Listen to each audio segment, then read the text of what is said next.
Time for another edition of Vancouver Canucks trade rumors. We've talked about these guys separately. We've brought up the idea that somebody is going to get moved, one player or another, but what about two? Today we are talking about an article published on the Hockey News. When was this made? A few days ago, August 28th, 2023, NHL Hot Seat Radar 2023 Vancouver Canucks. The writer here is Adam Perteau. By the way, the article will be linked in the description if you want to go ahead and read more of this yourself. But according to the subheadline of the piece, the Vancouver Canucks remain a mid-tier team. How does that affect the players on the hot seat to excel this upcoming year? Now this series of articles, the Hot Seat Radar, it's essentially an evaluation of the most likely trade pieces on these teams and discussing the likelihood of them getting traded. So, if we go over to this article and read what it has to say about the Vancouver Canucks, it talks about how when it comes to the hot seat, the two guys that are there in a tie position are forwards Brock Boeser and Anthony Beauvillier.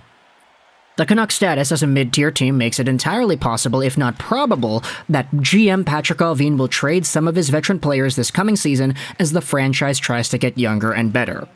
To that end, it's well within the level of possibility that Vancouver moves on from a pair of 26-year-old veteran wingers, Besser and Beauvillier. The former is under contract for the next 2 seasons at $6.65 million, while the latter is entering the final season of a $4.15 million AAV. Those are reasonable numbers for teams interested in adding experienced, above-average help on the wing.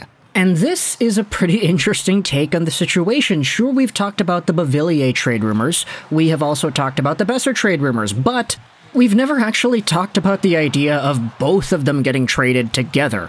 Maybe not in the same trade, but in separate deals. Let's just say some other teams around the league want experienced wingers who aren't the youngest guys in the world, but are still there. I mean, Brock Boeser is, 26 years old, and Beauvillier is also 26, so both of these guys are there. And they have had a pretty good body of NHL work so far. Brock Boeser, of course, we know the rookie season he had was outstanding, but last year, still 55 points, 74 games played, definitely not bad, a good winger, maybe not worth the money, but still good enough. And Beauvillier had 40 points in, 82 games. Oh, yeah, he played 82 games last year. Nice. These guys can give you points. These guys can give you a lot. And if the Vancouver Canucks are very eager to shed away some salary, which, based off of what the guys on the radio 650 are talking about nowadays, it doesn't seem like they're too desperate because it appears they might have some extra avenues to do so that don't really involve trades, but let's assume they are. If they're eager to free up about $10.7 million in cap space, then hey, Besser and Beauvillier could be on the way out. There also is the Myers idea, which is talked about in this same article, but it's not in the quote-unquote hot seat, it's on the warm seat, actually. And in fact, if you wanted to get even more ridiculous, the cold seat on this article talks about Quinn Hughes, how he doesn't have any trade protection, but there is still an avenue to trade him if Patrik Allvin becomes a fool. There's a lot of stuff. Article's going to be in the description if you want to read it.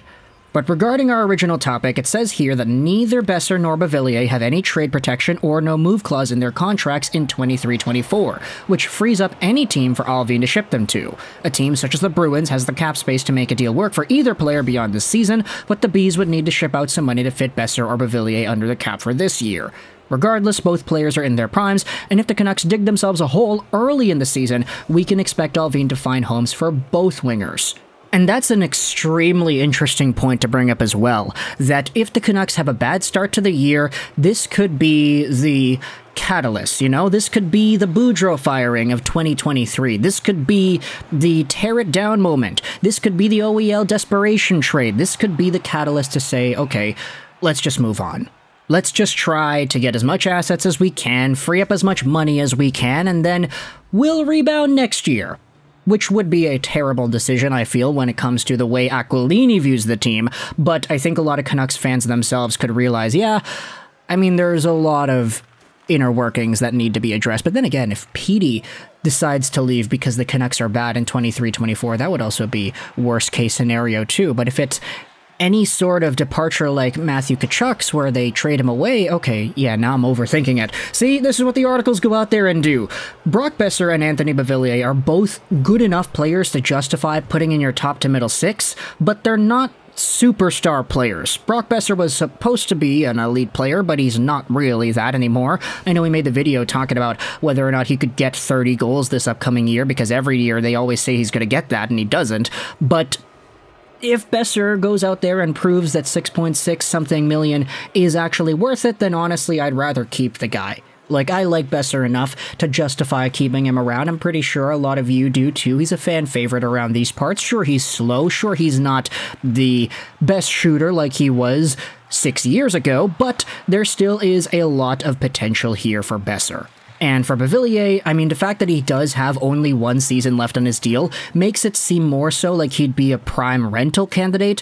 But of course, if the Vancouver Canucks are competitive enough to justify keeping him around, then he could be their own rental. He could be a guy that they stick around with if they make the wild card and they try to go far. The Canucks have only made the second round once in the past decade and a bit. So this team kind of needs some playoff success. Not to go out there and say that that should be the number one priority. Oh yeah, make the second round this year. That's their goal. Obviously, the goal is to win bigger, and if you wanted to go out there and do that, players like Beauvillier and Besser would help out than not having them. But are the Canucks ready to go out there and do that? Who really knows? When it comes to trade returns, though, we've all been talking about this the entire time. If Besser gets moved, you really need to guarantee that the team acquiring him understands that he is a valuable asset, because looking at it on paper, a $6-point-something million AAV guy for the next 2 seasons may not be worth as much as we thought, just because of the status of the league and the salary cap and how everything works around. Of course, if the Canucks retain salary, then okay, there's a lot more value there. And if they wanted to do that on Beauvillier, trade him away as a rental, half that $4-point-something million a year, and send Beauvillier to another team.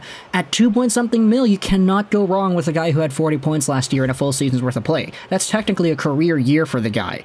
Now sure, he's had better point-per-game years in the past, but realistically, Beauvillier is a nice enough addition to a power play, to a middle six, that you could justify getting him if you're a playoff team looking to get deeper. So, this article in the Hockey News argues that both Besser and Beauvillier could be on the hot seat, and they both could be traded if the Canucks have a bad start in 23-24. For me personally, if you're asking me, I'm not really thinking about the possibility of the team having a bad start, because I feel like when it comes to the worst the hockey gods could give up to this Vancouver team, I feel like we already exhibited that last year. Last year's start was horrendous, down so bad, one of the worst teams down bad that we've ever seen.